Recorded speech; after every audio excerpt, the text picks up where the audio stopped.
અધ્યયન પોથીના તમામ પ્રશ્નોના જવાબની અહીં આપણે સમજ મેળવીશું.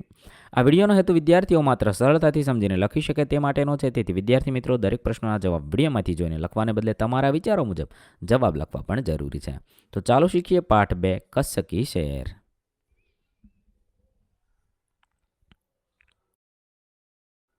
सर्वप्रथम प्रश्न नंबर 1 अ सही विकल्प के सामने चौरस में सही का निशान कीजिए.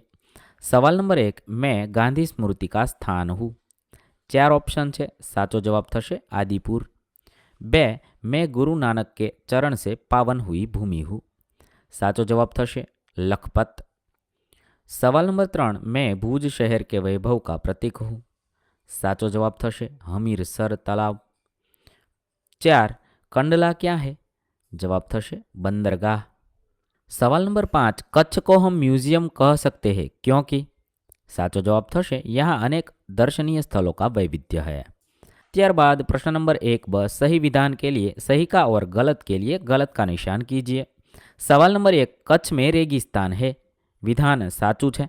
2 धौलावीरा मोहेंजोदड़ो का प्राचीन स्थल है. विधान साचू है.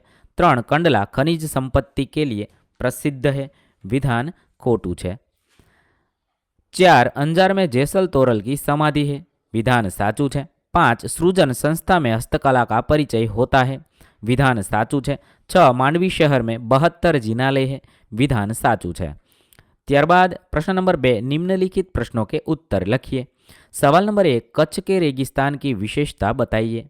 जवाब थशे कच्छ का रेगिस्तान 2 भागों में देखने को मिलता है. एक छोटा रेगिस्तान और दूसरा बड़ा रेगिस्तान. इन दोनों में रेगिस्तान में जैसा कोई लक्षण दिखाई नहीं देता. रेत कहीं नजर आती नहीं, अतः यह अनूठा रेगिस्तान है. सवाल नंबर 2 भद्रेश्वर के जैन यात्राधाम की विशेषता बताइए.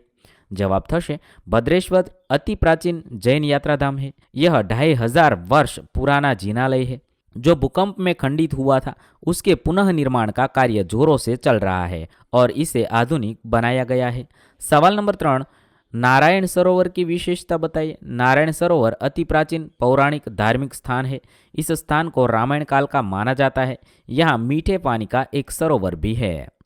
सवाल नंबर 4 कंडला से नखत्राणा तक कौन कौन से धार्मिक स्थल आते हैं.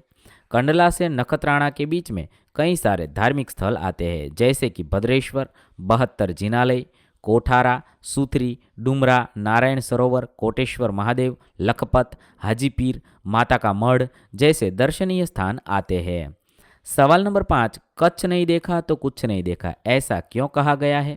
कच्छ गुजरात का गौरव है और दुनिया भर के लोगों के लिए किसी भी मौसम में दर्शनीय एवं आकर्षण का केंद्र है. यहाँ पर पौराणिक और अनेक दर्शनीय स्थान की विविधता के कारण कहा जाता है कि कच्छ नहीं देखा तो कुछ नहीं देखा.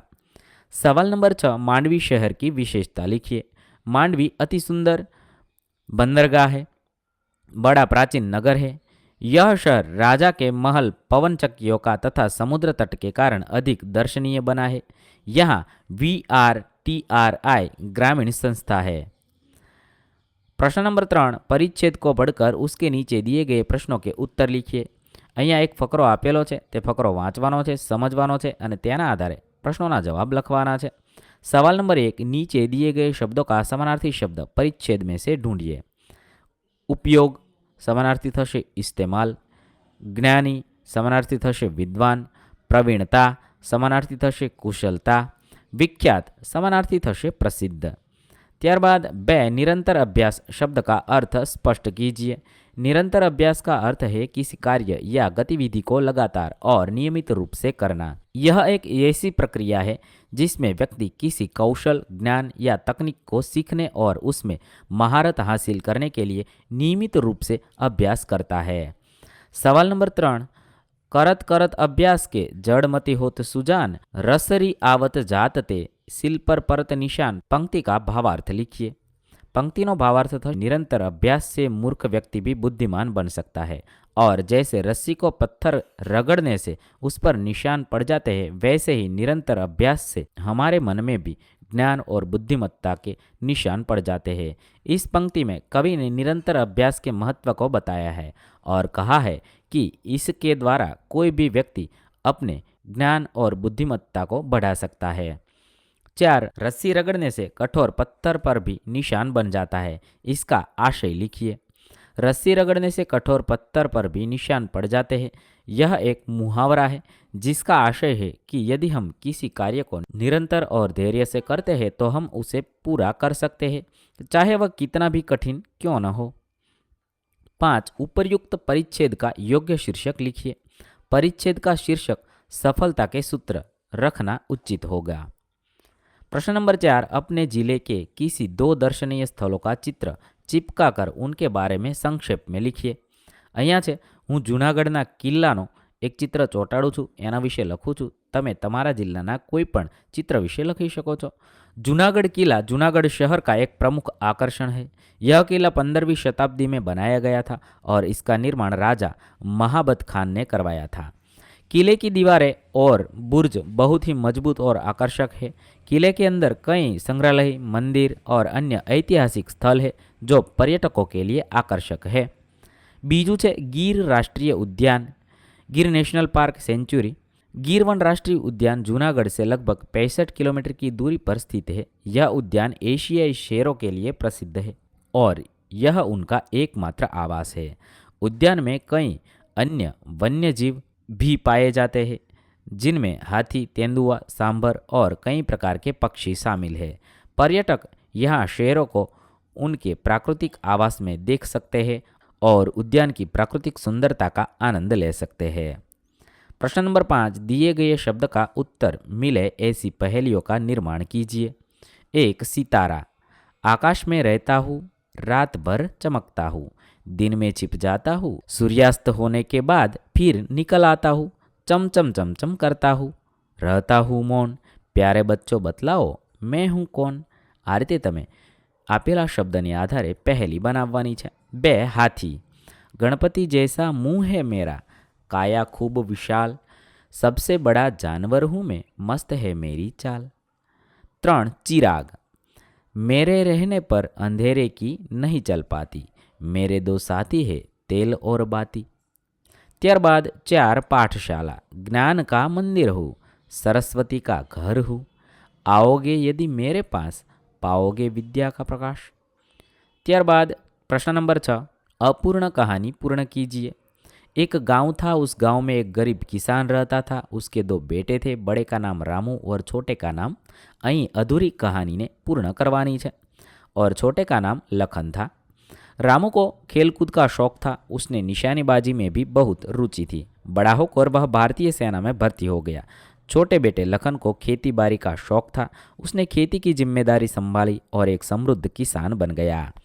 भारत पाकिस्तान के बीच युद्ध हुआ। रामू ने बड़ी बहादुरी दिखाई, उसने दुश्मन के छक्के छुड़ा दिए। लड़ाई खत्म होने पर सरकार ने उसे वीर चक्र प्रदान किया, सेना में उसे ऊंचा पद दिया गया। अब किसान बहुत खुश है। उसके बेटों ने जय जवान जय किसान का नारा सार्थक कर दिखाया है। आ रीते तमे तमने मनगमती वार्ता बनावी लखी शको छो। ત્યારબાદ प्रश्न नंबर 7.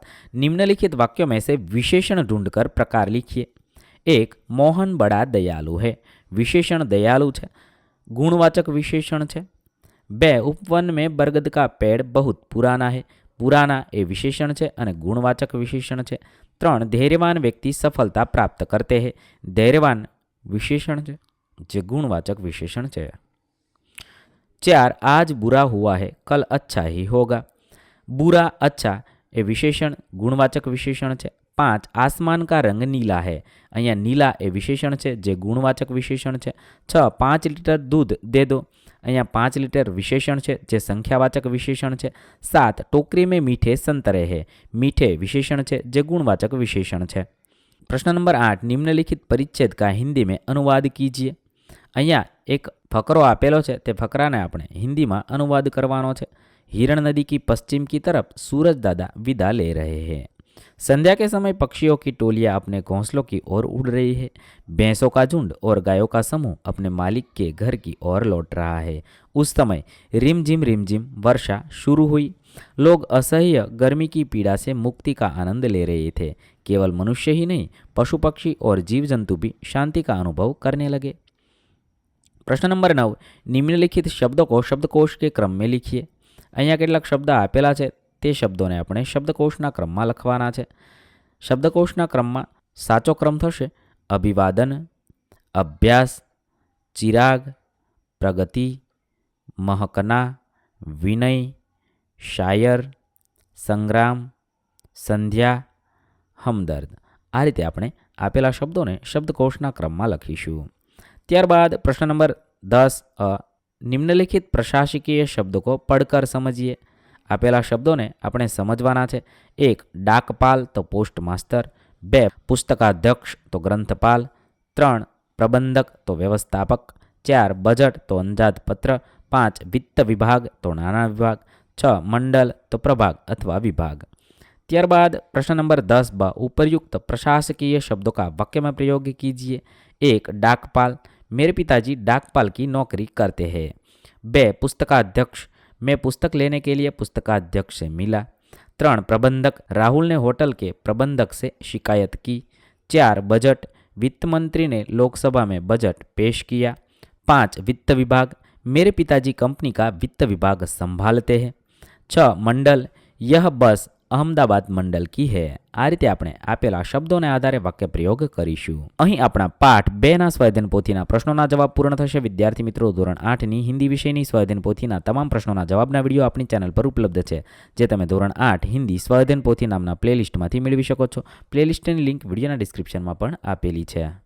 થેન્ક યુ દોસ્તો.